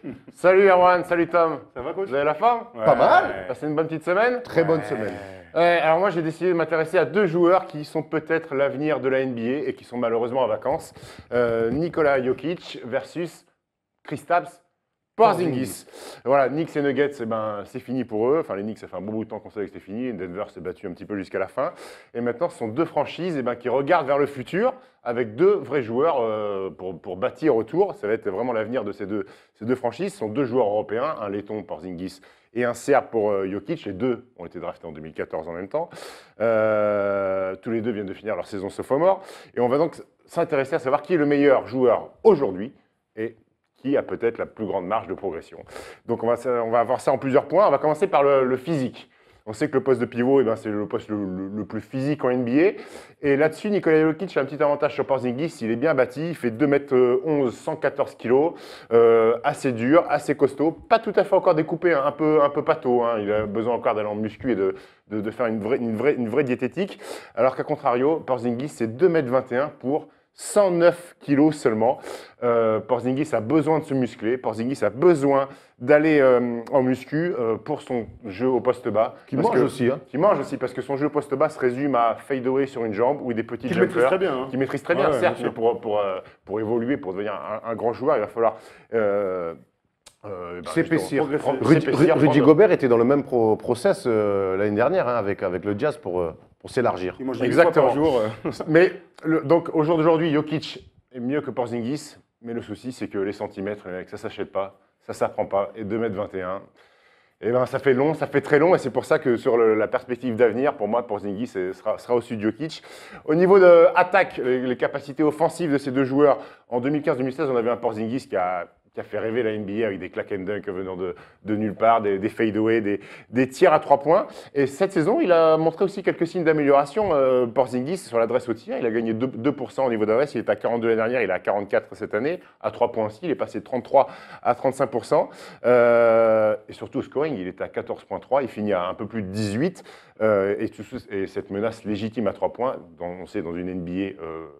moderne avec de plus en plus au large. Dans une équipe rincée aussi, c'est important. C'est un atout considérable, le tir à 3 points. En comparaison à ça, Jokic, lui, a vu son pourcentage augmenter. Il était déjà à 51% la saison dernière, ce qui est correct. Il est passé à 58 au niveau de scoring, de 10 à 16,6 points. Jokic a un jeu de haut panier bien performant. Il a un petit jumper à 4-5 mètres qu'il utilise très rarement parce qu'il n'est pas encore en grande confiance, mais ça pourrait lui servir dans le futur.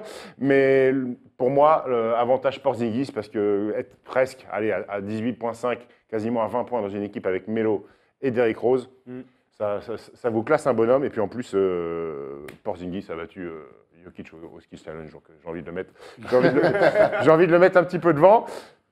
Il y a l'attaque, mais il y a la défense aussi.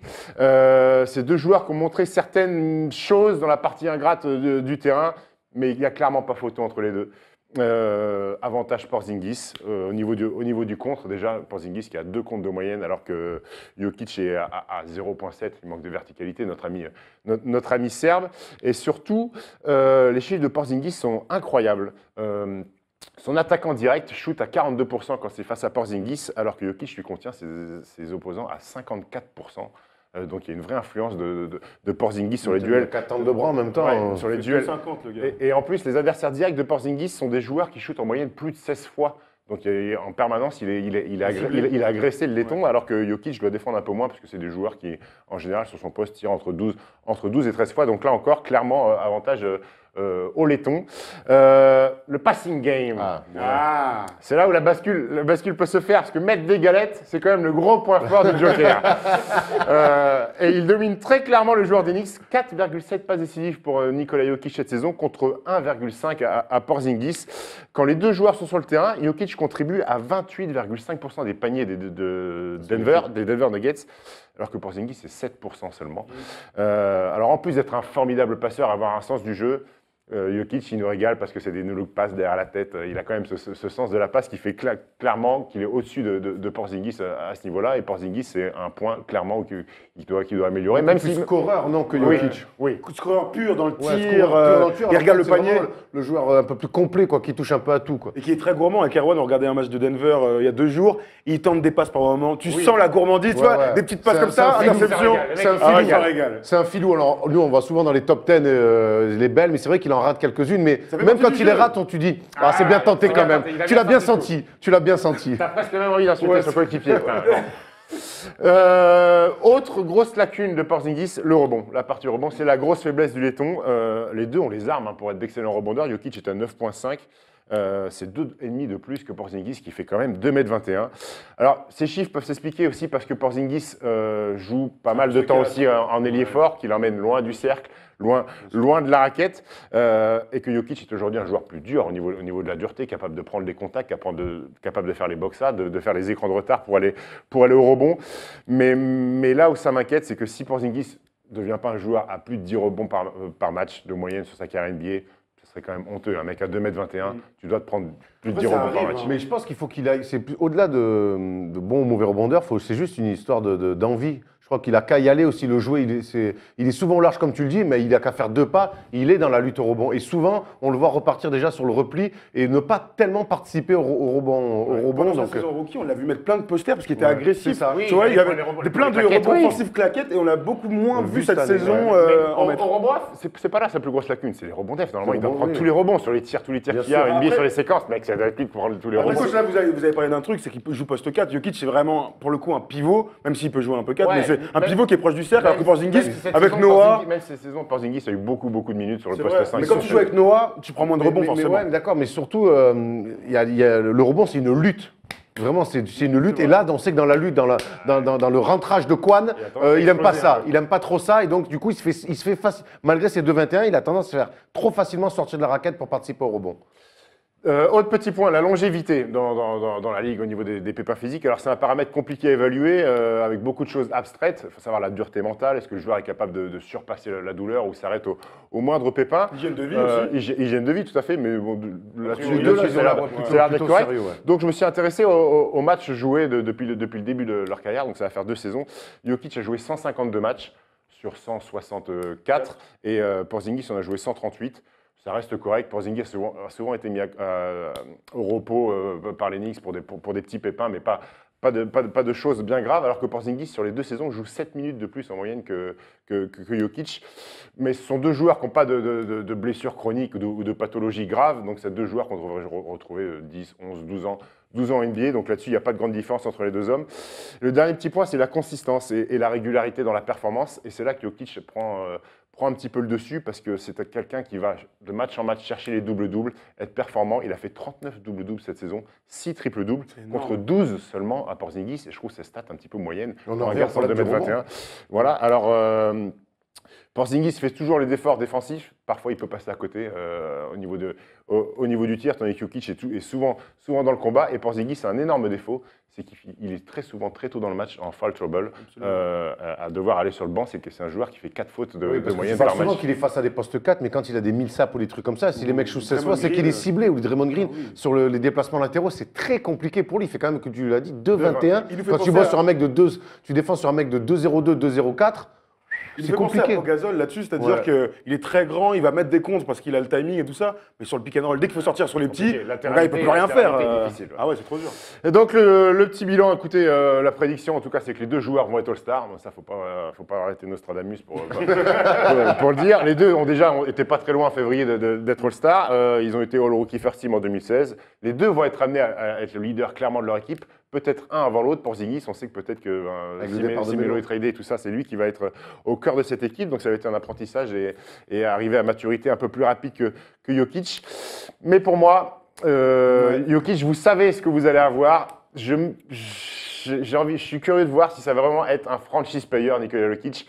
Tandis que Kristaps Porzingis, avec ses 2,21 m et cette panoplie à tout faire, comme dirait un certain Christopher Wallace, a.k.a. Notorious B.I.G., a.k.a. Biggie Small. Je pense Biggie. que sky is the limit pour Kristaps Porzingis. Et sur le futur et sur l'avenir, je pense que Porzingis finira un peu plus haut que Nikola D'accord avec Jokic. Coach Brown? Moi, je pense que Jokic fait plus de choses, mais je pense que pour être vraiment le numéro 1, pour les derniers ballons, qu'il ait les derniers ballons et tout, je vois Porzingis qui a vraiment ce truc de scoreur pur et cette âme de tuer les matchs. Jokic là aussi, mais je trouve que le fait qu'il soit un scoreur pur dans une NBA où cette année on a vu qu'il y a quand même 12 mecs à plus de 25 points par match, on retrouve la NBA des années 90 avec les forts scoreurs là. Et je trouve que Porzingis a plus le profil pour être un numéro 1, mais c'est un vrai en qualité de Jokic. Moi, j'ai tendance à dire Jokic à fond. Hein, par C'est contre, vrai hein. Ah ouais, franchement, parce que Du potentiel et des qualités futures, je pense que je l'entends. Porzingis Moi, tu vois, je suis plutôt d'accord, oui, d'un point de vue comme ça, mais Jokic il fait tellement plus de trucs sur le terrain. J'ai l'impression que si demain je suis coach, je préfère avoir Jokic sur qui tu vas pouvoir baser tout ton jeu offensif sur son post-up game, sur les balles post haut et tout ça. Alors que Porzingis, Mais là, tu parles de l'instant T. Je te parle dans 3, 4, 5 ans. Moi, je te parle dans 3-4-5 ans. Mais moi j'ai l'impression qu'avec Oui, pour pas faire 23 et 12 un jour. Porzingis, quand il va progresser sur le post-up, où il aura pris un peu de caisse et tout, tu peux faire de ces mecs avec son 2m21 au large, près du cercle, une arme indéfendable. Ouais, j'entends. Voilà, c'est tout. Dites-nous vous ce que vous en pensez dans les commentaires sur YouTube et sachez que maintenant les étés, on va se régaler parce que ces deux joueurs, on a hâte de les voir briller dans les Eurobasket avec leur équipe nationale respective, la Lettonie et la Serbie. Et la Serbie, ça va faire peur à la France si Nicolas Jokic est là. Tu m'étonnes. D'ailleurs, on a vu Jokic se battre à Bercy l'année dernière. Vous vous en Avec souvenez? Alex Aginsa. Exactement, Alex Aginsa, on s'était régalé. On s'était bien régalé. Dites-nous, et bien sûr, donc si vous êtes plutôt Jokic ou Porzingis, c'est toujours intéressant d'avoir vos avis. Nous, on va enchaîner avec le deuxième tour de table. Clock at 4 seconds, down to 3. Hart steps back, fires, it's the game! Allez, l'émission un petit peu spéciale cette semaine, donc on a fait sauter le sujet des internautes qui reviendra dès la semaine prochaine et on va directement au deuxième tour de table qui est dédié au trophée de la saison, les meilleurs joueurs. On va commencer avec le plus grand le plus beau des trophées, le MVP de la saison. Il y a eu beaucoup de discussions, mais au final, on est tous tombés d'accord pour se dire à la first team que Russell Westbrook méritait pour nous ce titre de MVP. Triple-double de moyenne cette saison. Un bon bilan côté OKC. On n'a pas de photo avec nos visages sur les votes là. Non, on n'a pas ça, mais par C'est contre, créé ESPN, le mec. on a Russell Westbrook qui est donc le leader aujourd'hui de NBA, hein, qui est le visage, tout le monde en parle. Les 42 triple-double d'Oscar Robertson ont été dépassés. D'ailleurs, ils ont fait une petite Très mignon. evening qui a dit, il a fait MVP. Il était trop mignon, Oscar. Il était là comme ça, big Russell O. Westbrook avec son papa et son frère. Ouais, donc je vois pas comment on peut pas lui donner, même si les deux méritent aussi. Kawhi Leonard et James Harden ont été très forts. Moi aujourd'hui, je lui donne tranquille 47 victoires, c'est énorme. 47 victoires pour une équipe que Erwan ne voyait pas en playoff. C'est pour dire à quel point c'était compliqué pour Trop de eux. buzz, trop de hype. Il y a tellement de gens qui ont parlé que de ça, que les triples-doubles. C'est que le trophée, il va Oui, attends, t'as raison, mais ça fait un peu plus loin que le buzz est là. Il peut quand Oui, même. non, mais je veux dire, voilà. en matière de bruit et tout ça, comme Rudy, on en parlera tout à l'heure, Rudy Gobert par rapport à un Draymond Green. Il a fait les premières pages de tous les journaux, il a battu un record. On ne parle pas d'un record qui a été fait en 2013-2014. C'est ça, ouais. On parle d'un record qui était en 61. 55 ans. 55 ans. C'est quelque chose d'exceptionnel. Donc c'est pour ça que le trophée lui revient, il est en play-off. Alors c'est oui, ça sera un MVP en delà de la troisième place. Eh ben, c'est On pas grave. n'a pas vu depuis Moses Malone, il me semble. Mais pas c'est grave. comme ça parce qu'il a battu un record historique que personne voyait tomber. Et c'est au détriment de James Harden. On a vu deuxième de notre ranking pour le MVP. On a mis le troisième Kawhi Leonard. James Harden, lui aussi, ça fait 2 fois qu'il se fait souffler un titre de MVP avec des saisons énormes. Il y arrivera un jour, on lui souhaite vraiment. Mais cette année, l'effet Westbrook, c'est pour Kawhi Leonard, c'est aussi pareil. Super bilan, superbe saison, mais qu'est-ce que tu veux faire aujourd'hui? Les Rockets et James Harden ont fait une saison énorme, et la meilleure des réponses qu'il peut faire, c'est taper au Casey. Vous avez vu le petit papier, le petit blog de Matt Bonner sur pourquoi Kawhi Leonard doit être MVP? Attends, juste vite fait, on reste sur James Harden qu'on est en train de voir là. C'est le premier joueur de l'histoire à être à 2000 points, 9 passes et 600 rebonds. Personne n'avait fait ça. 2000 points, 9 passes. 900 passes. Je dis 9 passes. Ouais, c'est vrai que ça n'avait pas beaucoup. 900 passes parce qu'évidemment, donc il est meilleur passeur de la NBA alors qu'il n'était pas meneur jusqu'ici. Et il fait une saison à presque 30 points par match. James Harden fait une saison, évidemment, tu l'as dit, de MVP+++. Dans toute autre saison, il aurait mérité. Ils ont un super bilan. On ne les attendait pas aussi loin. Il a un nouveau coach avec Mike D'Antoni. C'est un basket super enthousiasmant. Mais malgré tout, il tombe sur plus fort. C'est ça qui est triste et ça fait partie du jeu. Vas-y, Kawhi Leonard donc. Kawhi Leonard, pour Matt Bonner qui a écrit un petit papier, vous savez, Matt Bonner qui est quand même. Qui régale. Qui régale. Un vrai sens de l'humour. Et il disait que pour lui, c'était Kawhi Leonard le MVP parce que être à 26 points avec les Spurs, c'est équivalent à être à 34 points dans une autre équipe. Et surtout, il comparait Harden, Westbrook et Kawhi Leonard à un sandwich. Il dit, le sandwich, voilà, les trois, c'est les mêmes ingrédients, c'est des bonnes tomates, c'est de la bonne mayonnaise et tout ça. Mais la différence, c'est que Kawhi Leonard, c'est du bon pain de la boulangerie. C'est pas du pain mie du supermarché. C'est pas du Harris.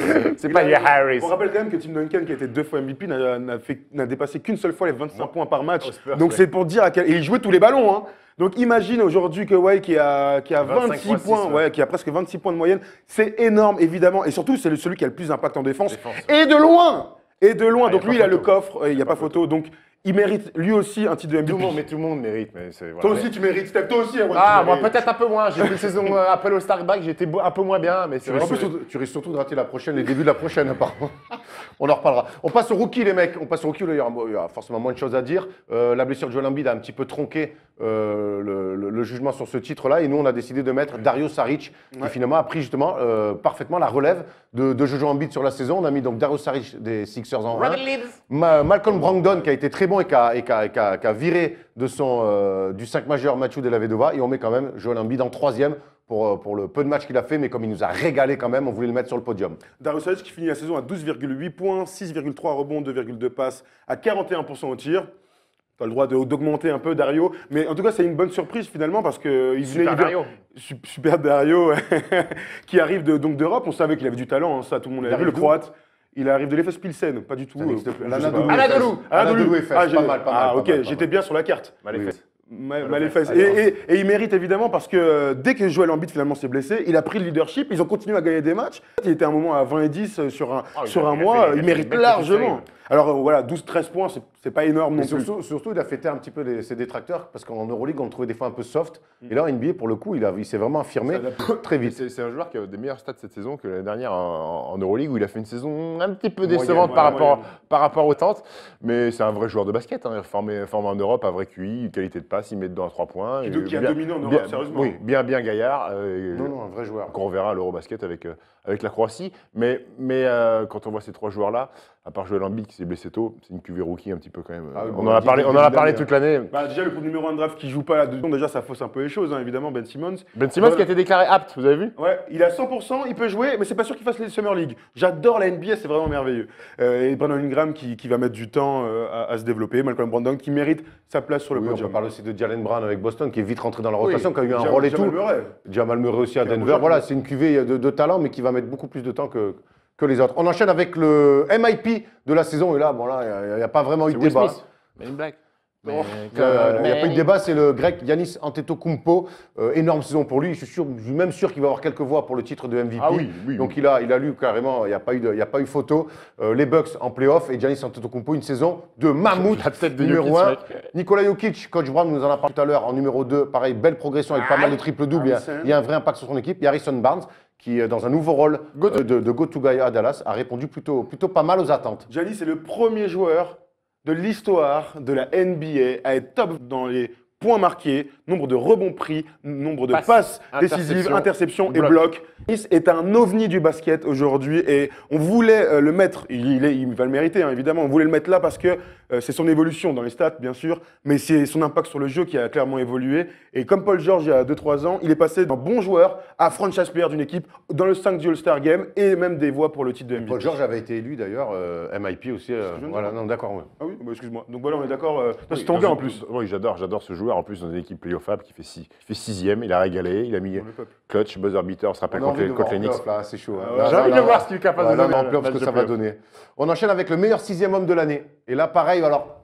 On a été un petit peu déçus par sa fin de saison, notamment avec l'arrivée de Lou Williams où il s'est un petit peu effacé. Dans le 5 mais quand même, on a décidé de le décerner à Eric Gordon qui a été pareil, au même titre qu'Harden, a été réinventé en meneur par Mike D'Antoni en sortie de banc. Eric Gordon a été très bon cette année avec les Rockets, donc on lui donne ce titre-là. Enes Kanter, pareil, lui dans son registre qu'on connaît pour le coup, en opportuniste sortie de banc avec Westbrook, sa relation deuxième. Ziba Et Zach Randolph qui lui aussi On voulait récompenser Papi. dans un nouveau rôle aussi qu'il avait déjà fait par le passé, mais là il a vraiment allé comme un 6e homme de luxe. Donc pour les Grizzlies. Eric Gordon qui est donc à plus de 16 points par match, qui réalise une super saison. Il y a Jamal Crawford qu'on aurait pu mettre, il y en a plein. James Johnson qu'on aurait pu mettre. Lou Williams qui, voilà exactement. Mais vous voulez qu'il ait été tradé et puis qu'il ait joué la moitié de là, c'est les 3/4 de la saison dans une équipe dramatique. Exactement, mais on voulait Eric Gordon qui finalement sort d'une saison, tu vois, 3 ans qu'il est tout le temps blessé. Le mec arrive à tout le monde se marre. Hein, finalement, quand il arrive, on sait que c'est un grand blessé. Et il fait une saison hyper sur le tir. C'est le parfait pendant de James Harden. Donc voilà. De toute façon, il va falloir récompenser Houston et ses joueurs. D'une manière ou d'une autre. Exactement, Eric Gordon le mérite. Et dans la meilleure progression, je m'excuse de revenir, Clint Capella aussi, qui est Absolument. des Rockets qui va grappiller des Tu voix. veux le podium? Bah, il a des mentions, quoi. Oui, je pense qu'il va avoir plus que des mentions. On est d'accord. Vas-y, Erwan, tu peux enchaîner si tu veux. Ouais, alors le défenseur de l'année. Ah, Là, tu vois, je parlais de Clint Capella. tu dis quoi, toi? C'est un Français. C'est pas un francophone, c'est un Formé Français. à Chalon-sur-Saône. Voilà. Mais nous, on a parlé forcément, on l'a donné à Rudy Gobert, un peu cocorico, certes. Mais vraiment, on a voulu aller plus loin que qu'il soit français. On a vraiment étudié.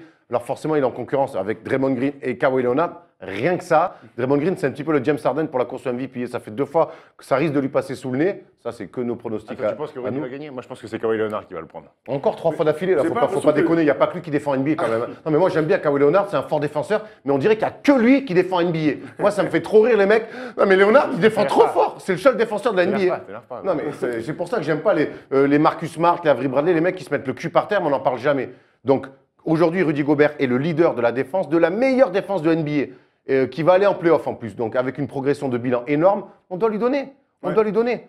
D'ailleurs, regarde derrière toi, les gens qui ont voté sont d'accord. J'ai peur. Sont d'accord avec nous, Rudy Gobert mérite. En vrai, les 3 sont sur le podium, les 3 méritent. Les 3 font une superbe saison. Draymond Green l'aurait mérité il y a 2 ans, l'année dernière et encore aujourd'hui dans une équipe qui est portée sur l'attaque, c'est le meilleur défenseur. Kawhi, c'est peut-être le meilleur défenseur extérieur qui défonce toutes les stars dès qu'il est en face à face. Et Rudy Gobert, on voulait le récompenser parce qu'il est l'arme fatale de la meilleure défense de NBA aujourd'hui, les contres évidemment, et puis surtout il a un impact aujourd'hui, tout le monde parle de Rudy Gobert, Dissuasion, on parle de Rudy même Gobert Kevin dans la Durant. All-NBA First Team. Kevin Durant qui a dit, je pensais pas qu'il allait être aussi fort que ça. Exactement. C'est un game changer. Rudy Gobert va sûrement gagner ce titre et ce serait une récompense extraordinaire, on en J'ai parlait, quelques on a doutes fait un là-dessus. débat. Et ça On a des doutes, attends. Et ça m'emmerde parce que j'ai envie qu'il y soit, mais on parlait de hype tout à l'heure, de buzz et tout ça. J'ai l'impression que Rudy, il va avoir mal à... J'ai l'impression que ça va lui passer sous le nez, Mais que ça va pourquoi être Draymond Green ou Kawhi Il Leonard. a une cote incroyable, Rudy Gobert, cette année. Hein. Moins que... Oui, mais moins Pareil, que... tu moins parlais que- de récompenser les Rockets, il faudra peut-être aussi récompenser le Jazz, qui a été déjà récompensé avec la sélection de Gordon Hayward de All-Star Game. Mais nous, je te dis, c'est la meilleure défense de la Ligue. Non, mais clairement, mais Et tout c'est ce que vous me dites, je suis d'accord avec vous. Mais moi aussi, je suis d'accord. Je veux que ce soit lui.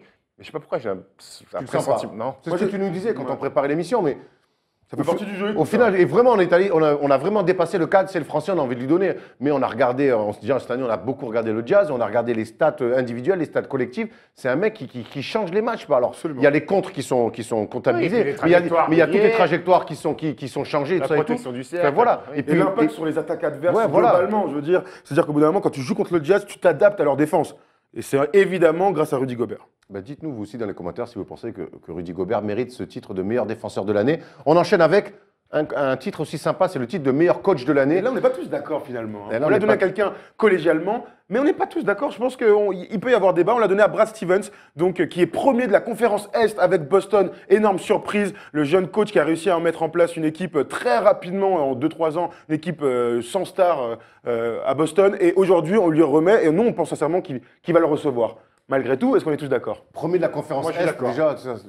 Reléguer les Cavs à la deuxième place, C'est fou. ça mérite, ça mérite le trophée. Et puis, il y a- Avoir il y a- su donner les cartes à Isaiah Thomas, et puis- le jeu de... Et puis souvenez-vous, il y a 2 ans, quand il requalifie Boston en playoff, déjà il est dans les discussions pour être meilleur coach de l'année. C'est un coach qui bosse bien, qui évolue avec son équipe et qui, je pense, cette année, va l'avoir. Et pour l'ensemble de son œuvre depuis qu'il est en NBA, c'est un coach qui fait l'unanimité. Greg Popovich avait fait ses louanges aussi. Donc voilà, il mérite ce titre-là. Par contre, sur l'année, on avait envie de voir Eric Spoelstra. Malheureusement, il n'est pas en playoff. Mais s'il avait été en playoff, moi, je me serais battu vraiment pour que ça soit lui qui ait le titre de coach de l'année. au créneau en NBA. Non, entre nous. Entre nous. Regarde, le public est d'accord avec nous, 37% pour Serré, Stevens, très et serré, 33 c'est le vote le pour plus serré, Anthony. d'ailleurs. Moi, je suis clairement dans Mike D'Antoni, le lobby d'Anthony, je suis à fond parce Parce que que James Harden à la main. Non, bah non, Mais bah non, le le changement, bilan aussi, le oui, bilan, bien c'est-à-dire sûr. que tu passes d'une équipe qui est 8e à l'une qui est à 3e de la conférence Ouest avec plus de 50 victoires, avec un jeu de fou, avec James Harden à la main, voilà, et des recrues aussi intéressantes, et on en parlera plus pour le GM pour le coup, mais il s'est passé quelque chose cette année à Houston, et c'est évidemment en partie grâce à Mike D'Antoni, qui pour moi est le coach de l'année. Il y a une mention que j'aimerais bien citer aussi, on parle de Rudy Gobert et du Jazz. Snyder. Quinn Snyder Quinn aussi, Snyder. dans le même style un petit peu que Brad Stevens. C'est un mec qui a pris une équipe qui n'était pas playoffable et qui a construit petit à petit, qui aujourd'hui est 5e Et sans de la star, conférence toujours pareil, Ouest. sans Et star. pareil, sans Gros. méga star au Ouais. sens où on Gros l'entend. problème de coupe de cheveux aussi pour Quinn Snyder. ça va lui coûter des Ça, points. c'est un autre problème, mais en tout cas, voilà, il bosse bien avec le Jazz. Il est un peu court cette année pour être dans la course au coach de l'année, mais il y sera certainement un de ces jours parce que voilà, et saluons le travail de Quinn Snyder avec le Jazz. On va passer au GM de l'année, et pour nous, pareil, là, on a fait le tour, et c'est Bob Myers des Warriors, simplement pour. Ah, c'est le meilleur. Simplement pour le coup, Season d'avoir Myers. fait signer Kevin Durant à l'intersaison, rien que ça. Le mec a fait signer le MVP 2014 dans son Wesh effectif. Morey, il est là, Wesh Morey. La bonne tête. bonne Sort de tête. Burger King, notre ami. Ah, c'est clair, donc Bob Myers, meilleur GM de l'année pour Kevin Durant, tout simplement, 67 victoires. Good job, avec les Warriors. Bobby. Derrière, il y a le mec, le GM de East Lindsay, qui est le GM Lindsay d'Utah, Hunter. parce que Joe Johnson, parce que Boris Dio, parce que George Hill, Parce que Rudy Gobert. Bah, Rudy Gobert, c'est il y a plus longtemps, mais en tout Après, cas ils ont cet filé- été, tu vois. Ils ont filé 100 000 Oui. millions Et cet c'était été. un très bon Il a choix. quand même sécurisé le poste de pivot. Pendant... Donc il aura des voix, et enfin Daryl Morey parce qu'ils ont signé Mike D'Antoni, parce qu'ils ont signé Ryan Anderson, parce qu'ils ont fait confiance à Clint Capella et Eric Gordon qui a signé aussi. Donc ça fait quand même, et Nene Hilario aussi, donc ça fait quand même beaucoup de changements pour énormément de positifs. Donc un très beau trio de GM, j'ai l'impression. C'est vrai, il y en a d'autres qui mériteraient de se faire découper. Et hop, transition générale. La semaine prochaine, on fera les Razzie Awards. Donc, c'est pas Kevin Razzie qui va les présenter, mais c'est juste qu'on va se faire les pires trophées de la saison, qui était le pire joueur, le pire défenseur, la pire progression. La pire attitude, La je sais pire pas, attitude, voilà, qui a pris du poids, on, je voilà, sais rien, on va trouver. on sera dans les pires. Ah, attention, prix du poids, il y a moins qui conteste entre toi et moi. Donc, rendez-vous la semaine prochaine, les gars, pour les pires trophées de la saison. Et là, on va découper en rondelles très très fines. C'est le moment de passer au jeu, et c'est Tom qui va l'animer cette semaine. The series. It's Lillard. He got the shot off. Lillard, good! Hop, on change de place comme si de rien n'était. Et ouais, il y a des effets spéciaux chez Comme si First de rien Team. n'était, là, on s'est fait griller. par contre. On s'est fait griller, les mecs. Les gars, on enchaîne tout de suite. Ça va être évidemment un quiz. Vous êtes prêts, messieurs hein? Oui. J'ai même un petit, c'est Squeezie qui nous l'a gentiment offert pour le grand champion du quiz pour les Awards. Donc c'est évidemment un quiz spécial Awards. Hein, on va pas se mentir, ça va être très sympa. On va commencer par des trucs très simples. Dwight Howard. moins un. Les Six Men de l'année. Six Men, le 6e homme de l'année. Je vous donne une année. Vous me donnez évidemment le joueur. Tu peux éteindre le son parce que je ne vais pas entendre les questions. Est-ce que vous êtes prêts? Ouais. 1997. Ouais, c'est bien. Donnez-moi un joueur. Attends, 97, laisse-moi meilleur réfléchir. Six Men. J'en ai aucune idée, laisse-moi réfléchir. Il joue. Tony Kukoc. Non, tricheur. Ron Non. Harper. Non, il joue au Knicks. Il jouait au Knicks. John Starks. John Starks, 1-0 pour Erwan ici. 1996. Tony Kukoc. Tony Kukoc, il l'a vu tout à l'heure, ce petit Non, petit je l'ai chien. pas- alors, je tiens à préciser que je ne l'ai pas vu tout à l'heure, sauf que Thomas Dufort, il prépare son quiz, il parle tout fort. Donc tu l'as entendu. Il a je entendu. sais pas rien, moi. En tout cas, Tony Kukoc, il était en forme lui aussi, il a les biceps assez costauds. On enchaîne avec 2003. Vous avez jamais trouvé, donc je vous donne un indice. Il jouait aux Sacramento Kings. Corliss Williamson. Il était Bonzi c'était Wells. un combo, un arrière meneur. John Salmons. Non, qui était pétard ambulant dans la grande époque des Kings. Bobby Bobby Jackson. Bobby Jackson, c'est ici. Ah, désolé, Steph. 2-1 pour Erwan. Bien joué, messieurs. Regardez Bobby Jackson. Dès que c'est un peu kiff-kiff, dès que c'est pas lui. Seul. Vous êtes prêts? 2008. 6e homme en 2008. Il jouait, attention, ça va aller vite, Lamar Odom. aux Spurs. Manu Ginobili. Qui ça? Manu Ginobili. Ginobili, 3-1 pour Erwan à Beautrette. On enchaîne avec un petit de 2012, messieurs. Donc- Jamal Crawford. Non, J.R. on en a parlé tout à l'heure. Il est dans la course, il était à OKC à l'époque. James Harden. James Harden. Ah oui. Ou 3-2. Attention, Ah, bien vu, bien. attention, on en donne un dernier. Le 6e homme, 2016. Jamal Crawford. Jamal Crawford. Le point est pour J'ai toi, la c'est haine. toi qui as gagné, même s'il y a 3-3, je te donne le point. Ça Eh oui, doit- Jamal Crawford, Ça va me détendre. 3 titres. On enchaîne, messieurs, avec le deuxième jeu. Donc le premier a été, qui envoie des dames, Steph a remporté le premier truc. Attention, je vous pose des questions, vous allez réfléchir dans votre petite tête. Ouais. Et vous allez me donner une réponse. Ne partez pas comme des furies. check. hein. Nous sommes les 3 seuls joueurs à avoir gagné 4 fois le trophée de MVP. Vous réfléchissez Et si vous l'avez, vous levez la main. Nous sommes les 3 seuls joueurs à avoir gagné 4 fois le trophée de MVP. Je sais que vous, chez vous, vous avez la réponse. Eux, ils réfléchissent. Tu les as? Dis-moi. Si tu rates, Donc là, main un j'ai truc. compris. T'es prêt? LeBron, LeBron, c'est bon. Bill Russell, Bill Russell, c'est bon.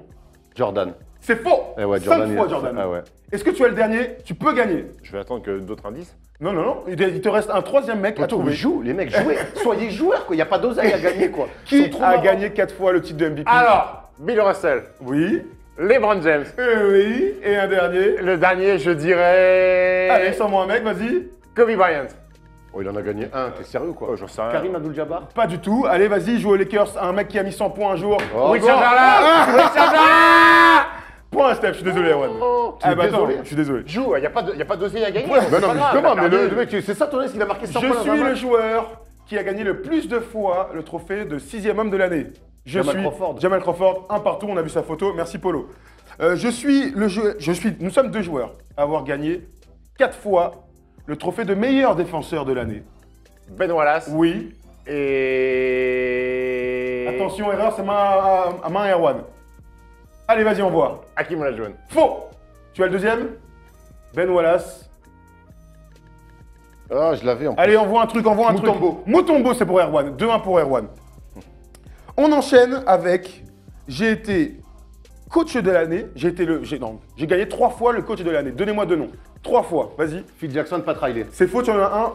Pat Riley, c'est bon. Il te manque un deuxième. Greg Popovich. Eh Greg oui, Popovich. Greg Popovich, j'allais Ça trop fait vite. 2-2. Attention, maintenant on finit sur 3 petites questions très simples. Question de MVP. Je vous donne un numéro. Je veux le MVP. Un numéro d'année. Numéro de quoi? Non, le numéro maillot, dans le maillot. Dans le maillot. Numéro 30. Reggie, non, mais non. Numéro 30, un MVP qui a le numéro 30. Double tenant en titre.